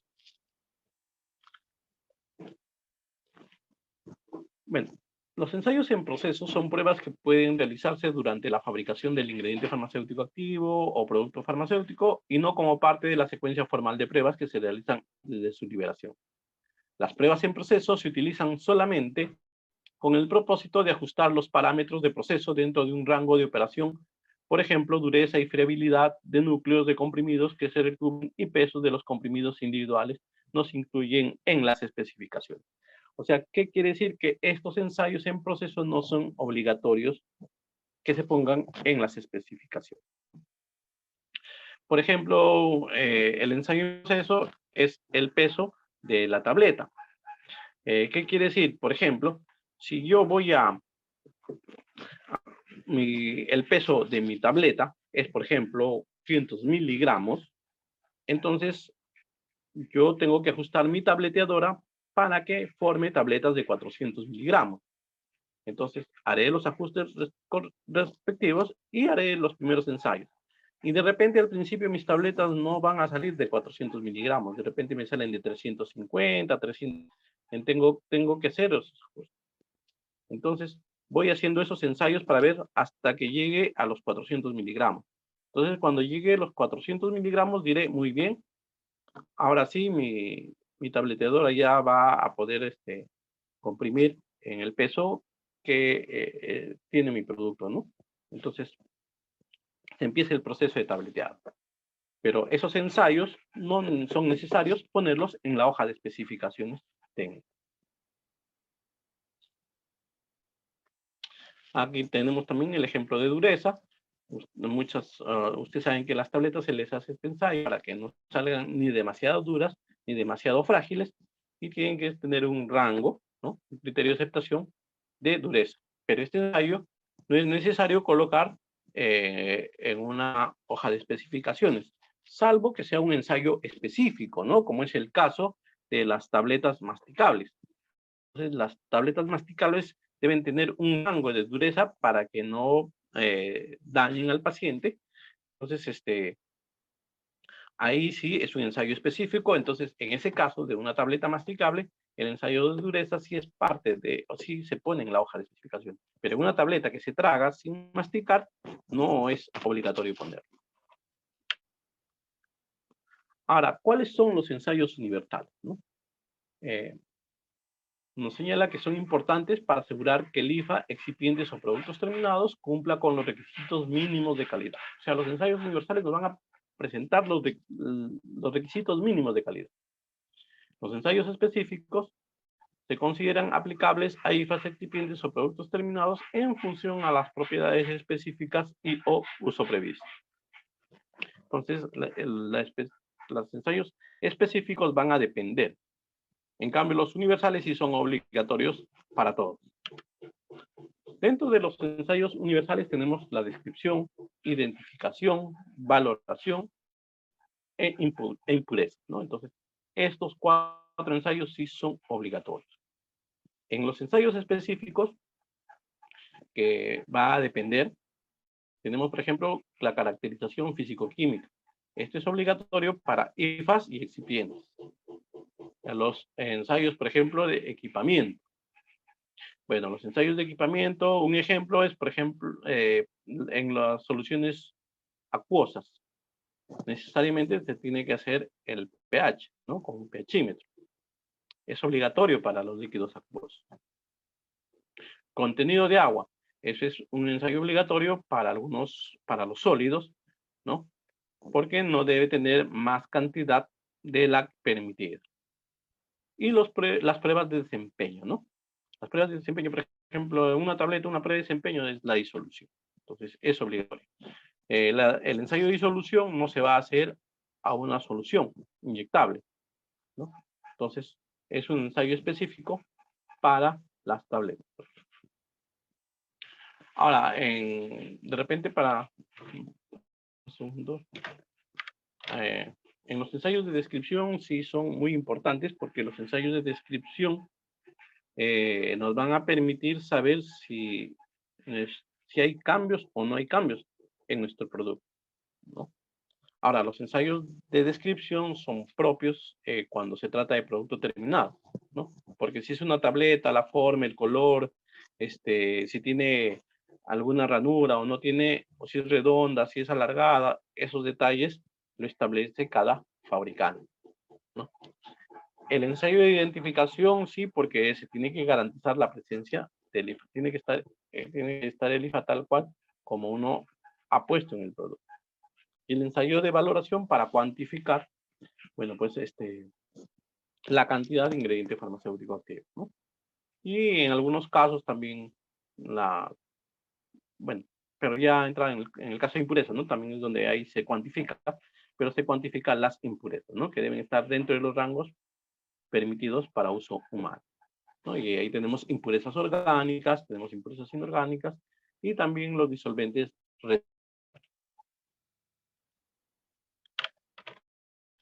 Bueno, dentro de impurezas dice cualquier componente de un IFA que no es la entidad química definida como el IFA, y además para un producto farmacéutico cualquier componente que no sea un ingrediente de la formulación.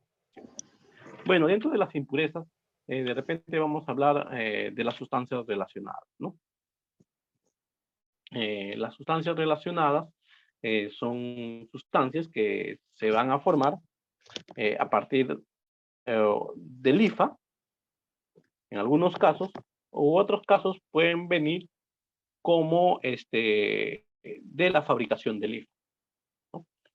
Entonces, estas sustancias relacionadas, vamos a poner un ejemplo, pueden venir como materia inicial o puede ser como sustancia relacionada de degradación. En este caso, cuando es materia inicial, ¿eso qué quiere decir? Que, por ejemplo, en la fabricación del paracetamol, la materia prima que se utiliza es el paraminofenol. Entonces, este paraminofenol, a pesar que se ha convertido en paracetamol, trazas que pasan como paraminofenol, ¿no? Entonces, esas cantidades que pasan deben estar dentro de un rango especificado. Esta materia inicial, por ejemplo, no es algo que se va a formar por degradación del producto, no. Es algo que viene acompañado o es algo que que contaminó al producto en la síntesis del IFA. Y la N-fenilacetamida sí es una sustancia relacionada que se forma por un proceso de degradación del IFA, ¿no? Y por ejemplo, durante el estudio de estabilidad, yo tengo que controlar estas sustancias relacionadas que se van formando o que se van degradando, formando por la degradación del IFA. ¿Ven? Entonces, la materia inicial no es necesario. Entonces, eso es algo que se debe controlar. Bueno, en las impurezas orgánicas, ustedes ya saben los metales pesados, ¿no? Que es importante controlar. Bueno, estoy ya pasando un poquito rápido porque ya creo que estamos cerca y todavía nos falta bastantes. Bueno, dentro de los disolventes residuales es importante el control de estos disolventes residuales. Por ejemplo, hay algunas tabletas que tienen un recubrimiento y que durante el proceso se utilizan estos disolventes se utilizan para disolver a la sustancia que va a servir como recubrimiento. Entonces, luego, estas sustancias se entiende que se van a evaporar por un proceso de secado. Pero muchas veces este proceso de secado o la cantidad que se evaporó no es lo suficiente y han quedado residuos mayores a los que se permiten para uso humano. Entonces, el laboratorio necesariamente tiene que verificar si las cantidades de disolventes que han quedado en el producto están dentro de los límites establecidos, ¿no? Y por lo tanto tiene que tener un ensayo de disolventes residuales en el producto terminado. Ahora, por ejemplo, estos disolventes, hay clase 1, clase 2, clase 3. Y, por ejemplo, si alguna empresa utilizó el disolvente clase 2, que de acuerdo a lo que establece la farmacopeada son sustancias carcinógenas y no genotóxicas. Entonces, por ejemplo, si queda estas sustancias en cantidades mayores a las permitidas, entonces este producto va a provocar daño. Entonces, por más que ustedes digan, ¿sabes qué? Mi producto es eficaz y seguro, como el producto al que me acojo, de repente no es seguro como el producto al que te acoges, porque el producto al que te acoges, él sí de repente controla todos los ensayos, tiene los ensayos de disolventes residuales. En cambio, tú de repente estás presentando una declaración jurada diciendo mi producto no tiene. Entonces, estas sustancias, si están en los límites mayores porque no los controlas, sí van a provocar daño al paciente. De repente es un antihipertensivo, la persona que toma este medicamento le baja la presión, le controla la presión normal, pero lo que le puede estar causando este residuo, uno no sabe. Con el tiempo, esa persona puede tener otra enfermedad, puede ser deberse a este disolvente. Entonces, pero si ustedes controlan y verifican que está dentro de los rangos permitidos, entonces no hay de qué preocuparse.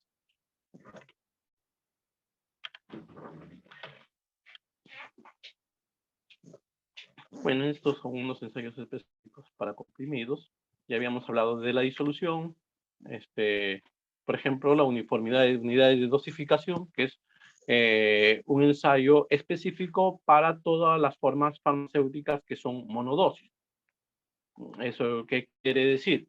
Que si yo tengo una solución oral, que es un jarabe, este ensayo no es obligatorio, porque este es un ensayo específico para las monodosis, ¿no? Como por ejemplo una tableta. En este ensayo lo que se trata de determinar es que no haya mucha variabilidad entre los componentes del producto, del mismo lote, ¿no? Entonces, por ejemplo, ¿no? Ustedes saben que la valoración va entre 90 y 110, la valoración del IVA, entre 90 y 110. Hagamos una suposición. Hagamos la suposición de que la tableta que tiene menos IFA está en 90%. Si está en 90% y su criterio de aceptación es de 90 a 110, cumple. Está en 90, por lo tanto sí cumple. Y el que tiene más IFA es otra tableta que tiene 110 y también cumple porque está en el rango, ¿no? Entonces, pero una tableta del mismo lote tendría 90% y la otra tableta tendría 110%. La diferencia entre uno y otro es 20%. Entonces, no cumplirían con el ensayo de uniformidad de unidades de dosificación. Por lo tanto, su L1 estaría más del 15%, ¿no? Entonces, a medida que en su lote este resultado sea más chiquitito, eso quiere decir que su lote es más uniforme, ¿no? Entonces, es muy importante para indicar que es un lote que es uniforme y por lo tanto también es uniforme, ¿no? Otro ensayo específico es la disolución. Dentro de los ensayos de disolución hay ciertas variaciones en el tiempo y en los porcentajes, ¿no? Y estas variaciones va a depender de repente del equipo que utilicen y también de las revoluciones que utilicen al momento de los giros y todas esas cosas. Pero en promedio, se controla en un tiempo de 45 minutos y en un promedio de 75%. Pero puede bajar a 70%, puede subir a 80%. Y el tiempo también puede bajar a 30 minutos o puede subir a 60 minutos, ¿no? Pero más o menos ese es el promedio. A no ser que haya, por la misma naturaleza del IFA, esta cantidad varíe demasiado, ¿no? Hace años yo tuve un caso de que un IFA tenía, se disolvía el 60% en 2 horas, por ejemplo, ¿no? Bueno, se le pidió el sustento para ver si se podía aceptar, pero al final nunca se pudo sustentar, ¿no? Ahora, eso es para una disolución, estamos hablando de una disolución de una tableta de liberación convencional o también conocida como liberación inmediata. Ahora, si yo ya tengo una tableta, por ejemplo, de liberación retardada o comprimido gastroresistente, entonces ya a esta tableta yo le tengo que hacer una disolución en 2 etapas, en la etapa ácida y en la etapa amortiguadora. En la etapa ácida tengo que garantizar que no más del 10% se disuelva en 2 horas, ¿no? Porque generalmente se utiliza esta forma farmacéutica para los que tienen IFAs que son muy sensibles al medio ácido. Y bueno, Y después que el 90% restante sí se disuelva en la etapa amortiguador. Ahora, ¿por qué no se acepta más del 10%? Porque imagínense, si su rango de valoración es del 90 al 110%, lo mínimo que su producto debe tener es 90%. Si yo permito que se disuelva al 15%, ya el producto va a entrar con 85% de IVA, ¿no? Por eso, lo máximo que se debe disolver en la etapa ácida es máximo el 10%. Después, si fuera una tableta de liberación prolongada, ya se tiene que hacer 3 etapas en el estudio de disolución. Ahora, estas 3 etapas van a depender de la naturaleza del IFA y de la dosis, ¿no? Por ejemplo, si es una tableta que se administra cada 12 horas, los tiempos serán muy diferentes a una tableta que se administra cada 24 horas, ¿no? Entonces, ya va a depender de la naturaleza de cada producto. Cuando ya tengo ensayos específicos para líquidos, tengo el volumen de entrega como un ensayo de uniformidad, ¿no? Ahora, ¿por qué es importante este ensayo de volumen de entrega en los líquidos? Por ejemplo, un jarabe que tenga 30 mililitros. Y si yo no eché los 30 mililitros, eché, por ejemplo, 28, entonces, la última dosis, el paciente no va a recibir la cantidad de medicamento que le han indicado, ¿no? ¿Por qué? Porque va a recibir menos cantidad. Entonces, por eso es importante que el volumen de entrega sea siempre igual al mínimo o más, ¿no? Bueno, en las soluciones de orales, ¿no? Porque si es un inyectable, ya ahí puede haber si hay un poco más, debe haber dentro de una cantidad permitida, ¿no? El pH, que es específico para líquidos acuosos, ¿no? Porque a veces es una solución aceitosa, no requiere que se haga el control de pH. El contenido microbiano, que ustedes saben que es mucho más exigente que en las preparaciones sólidas. Bueno, determinación de alcohol cuando el producto lleva. Y bueno, esto de sustancias extraíbles es un ensayo que está relacionado a los envases. Bueno, esto es lo que habíamos hablado del volumen de entrega, que se debe garantizar que las preparaciones líquidas se entreguen el volumen que se declara en la etiqueta. Y bueno, el criterio de aceptación es, ¿no? El volumen promedio de líquido obtenido a partir de los 10 envases es no menos del 100%. Y el volumen de ningún envase es menos del 95% del volumen declarado en la etiqueta, ¿no? Entonces ya me da que mi volumen de llenado ha sido correcto si es que cumple con este criterio. Bueno, estos son los excesos que se permiten en las inyectables o recomendados. Si tengo una ampolla de 5 mililitros, lo máximo que debe haber es 5.3 mililitros, ¿no? Porque también es una ampolla, se va a inyectar a la persona y si hubiera mucho más, por ejemplo, si hubiera 6 mililitros, ya no estaría recibiendo la dosis correcta, ¿no? Estaría recibiendo una dosis mayor. Por lo tanto, los excesos que se permiten acá deben estar dentro de un rango recomendado.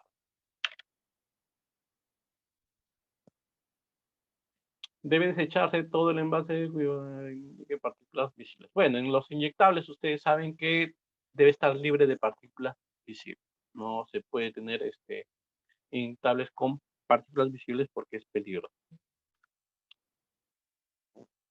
Y bueno, dentro de las partículas subvisibles, que es un ensayo específico para las soluciones inyectables, pueden ver que hay diferentes criterios de aceptación. Por ejemplo, si es un parenteral de pequeño volumen, ¿no?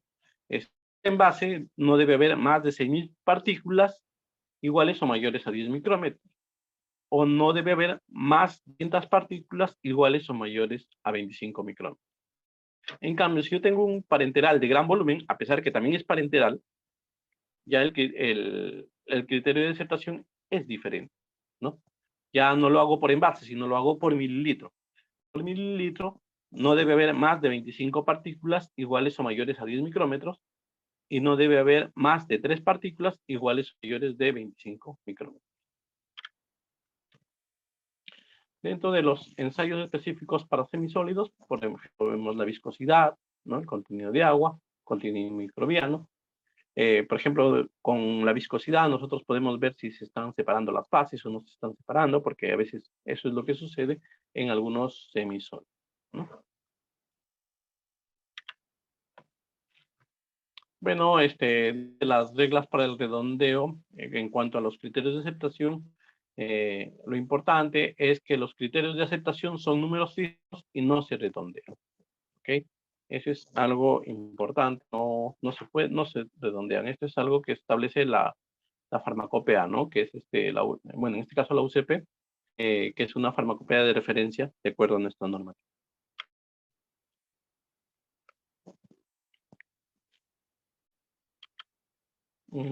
Aquí les traía un ejemplo de, o sea, ¿por qué no se redondea, no? En este caso hay un ensayo de peso promedio. En realidad el ensayo se debe llamar uniformidad de masa, ¿no? Bueno, pero por costumbre le llaman peso promedio, ¿no? Pero el ensayo en realidad en la farmacopea se llama uniformidad de masa.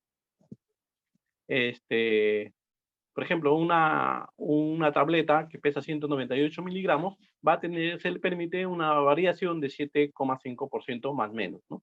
Eso quiere decir que el peso de la tableta puede estar entre 183,15 o 212,85 miligramos.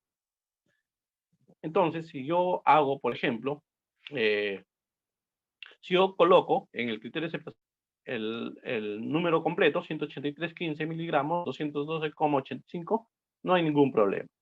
Ahora, si yo digo, no, yo voy a trabajar con una cifra, puedes hacerlo, pero no puedes redondear, porque el redondeo de repente sería 183,2 redondeando el 15 y 212,9 redondeando el 85, ¿no?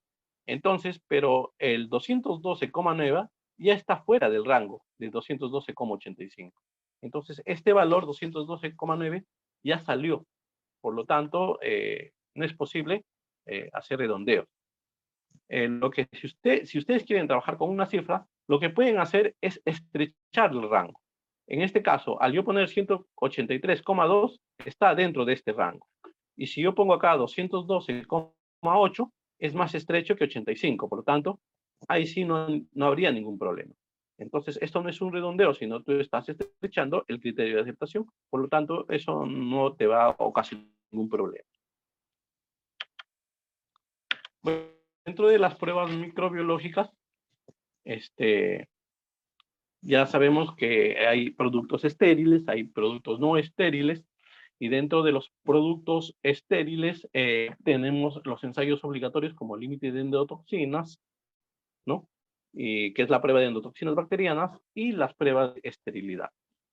Y para los productos que no son estériles tenemos el recuento microbiano, que hay dos tipos de ensayos, recuento total de microorganismos aerobios y recuento total combinado de hongos filamentosos y levaduras.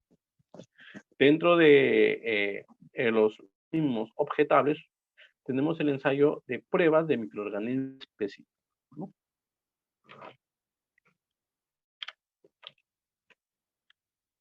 Y como ven ahí en el ensayo microbiológico, pueden ver que en el ejemplo se ve que en un sólido, como microorganismos aerobios, no debe haber más de 1000 unidades formadoras de colonia, y en el contenido de hongos y levaduras no debe haber más de 100 unidades formadoras por colonia por gramo. Ahora, aquí lo que sí no es correcto es que en el tema de microorganismos específicos se haya puesto simplemente ausente, ¿no? Es necesario precisar que es ausente en 1 gramo porque tienen que señalar en qué cantidad de muestra hicieron la prueba, ¿no? Por ejemplo, el de la salmonela necesariamente tiene que hacerse en 10 gramos como mínimo. Por lo tanto, si ustedes, por ejemplo, ponen ausente, no sabemos si es en 1 gramo o en 10 gramos. Cuando ya precisan, sabemos en qué cantidad se hizo o qué cantidad mínima se utilizó en el ensayo. Ahora, hay un párrafo de una monografía de la USP que señala, ¿no? Sobre exámenes microbiológicos. Ahí nos indica que un criterio de aceptación para la calidad microbiológica indica de la siguiente manera. Entonces nos dice 10 unidades formadoras por colonia, se puede interpretar como un recuento maximable igual a 20. Cuando es 100 unidades formadoras por colonia o de colonia, se puede interpretar como un recuento máximo aceptable de 200. Y cuando es de 1000 unidades formadoras de colonia, se puede interpretar como recuento máximo aceptable de 2000, ¿no? Esto son interpretaciones, ¿no? Son interpretaciones que se utilizan que es utilizado por los analistas, ¿no? Eso no es para que se coloque como criterio de aceptación. O sea, eso no es... la hoja está en la columna de criterios de aceptación, no es una hoja de interpretación, ¿no? Entonces, ahí se tiene que poner no más de 1000 unidades y no más de 100. La interpretación ya es para el analista, ¿no? Entonces, esto es incorrecto, ¿no? Ahora, ¿en qué casos el analista hace esa interpretación? Por ejemplo, de repente está haciendo la verificación y ahí me dice que su criterio de aceptación es no más de 1000 unidades formadoras de colonia. Pero él, como resultado, el analista encontró que hay 1500, no hay 1000. A pesar que la especificación, el criterio de aceptación dice no más, como resultado, él obtuvo 1500. Entonces, como la farmacopea le permite que esos 1500 lo interprete como correcto, porque hasta 2000 se interpretaría como correcto, entonces él en sus resultados pone que está dentro de lo correcto, ¿no? Pero eso es para el analista, esa interpretación. Bueno, creo que podríamos seguir. Para terminar, creo que vamos a hablar con un poquito de los microorganismos específicos, que es las cantidades o el tipo de microorganismo específico va a variar de acuerdo a al tipo de preparación, ¿no? O sea, si es no acuosa y para uso oral, por ejemplo, solo se controla Escherichia coli. Si fuera, por ejemplo, para uso rectal, se controla Staphylococcus aureus y Pseudomonas aeruginosa. Fuera de uso vaginal, se controla Staphylococcus aureus, Pseudomonas aeruginosa y Candida albicans, ¿no? Entonces, en función a la vía, es que se van también variando los microorganismos específicos. Con respecto al recuento total de microorganismos aerobios y recuento total combinado de hongos filamentosos, también va variando de acuerdo a la vía de administración. Por ejemplo, si es de uso para inhalación, lo máximo que se requiere es 100 de microorganismos aerobios y 10 si es hongos y levaduras. En cambio, para la vía oral se requiere como microorganismos aerobios hasta 1000 y para hongos y levaduras hasta 100, ¿no? Entonces va variando también. Bueno, colegas, creo que me pasé de la hora. Creo que hay mucho por seguir, pero no sé si tienen alguna pregunta. Muchas gracias, Wilder. Sí, acá he recolectado dos preguntas. Sí. Colegas, un favor, los que requieran hacer preguntas, mándenlo por el chat para hacerlo al doctor. Mira, acá tengo dos preguntas que han enviado. Me indica, como ya habías recalcado, Ya. ¿no? Si quieren registrar un producto como dexametasona, así como el IFA, ¿no? Dexametasona. ¿Es factible registrarlo Ya. como ese IFA? Esa es una de las preguntas. Y la otra, No, a ver, vamos por partes. Físicamente, la dexametasona existe como dexametasona, existe como fosfato sódico de dexametasona, existe como acetato de dexametasona. Entonces, va a depender de qué es lo que... Por ejemplo, la dexametasona, físicamente como existe, el laboratorio lo utiliza para fabricar, pero lo usa para la fabricación de tabletas. Entonces, en ese caso, el IFA que se utiliza para fabricar el producto es dexametasona. Así. ¿Entiendes? Entonces, sí es posible registrarlo como dexametasona, porque están utilizando dexametasona pura, base, ¿no? Entonces, no hay problema. El problema es que Entonces, si quieren preparar, por ejemplo, registrar una solución inyectable, para la solución inyectable no se utiliza la dexametasona. Para preparar la solución inyectable se utiliza el fosfato sódico de dexametasona. Entonces, ahí no podrían registrarlo como dexametasona. Tendrían que registrarlo, indicar que lo que utilizan para la fabricación es fosfato sódico de dexametasona, para la dosis del fosfato de dexametasona, ¿no? Ok, entendido. Va a depender de ahí. Sí, va a depender de la forma farmacéutica que vamos a querer registrar. Entonces, la otra Y el consulta IFA se es, utiliza, ¿no? claro, la otra consulta que están indicando es, bueno, se ha detallado, ¿no? Cuando se dice en la composición cual y cuantitativa, nos dice una tableta debe contener tanto del IFA. Cuando es una gotas nasales, ¿cómo es la expresión? Porque en una Todas tableta las decimos una tableta gotas se contiene... declaran por mililitro, Ok, ¿no? Todas las muy bien, gotas se declaran, cada mililitro contiene, ¿no? Si es que es exacto. en un frasco gotero, sí, cada Ujú, mililitro contiene. Todas las gotas es por mililitro. muy bien. Bueno, estimados participantes, agradecer esta gran disertación que ha hecho el doctor Wilder. De verdad, hay muchos conceptos que uno pensaba tenerlo claro, pero acá el doctor nos ha aclarado mucho más. Agradecerte, Wilder, excelente presentación. También a ustedes, colegas, gracias por asistir a este evento. Que el doctor Wilder, justo cuando hablamos del tema, dijeron, no, en 2 horas me va a quedar chiquito, pero vamos a abordar lo más que se puede. Pero lo que has abordado, Wilder, es muy importante. Entonces, gracias, colegas, por su asistencia a este webinar. Recordar que la próxima semana tenemos lo mismo, pero para productos cosméticos. Si están interesados, visiten nuestra página web para asistir. Muchas gracias. Gracias, Wilder. Nos comunicamos por interno.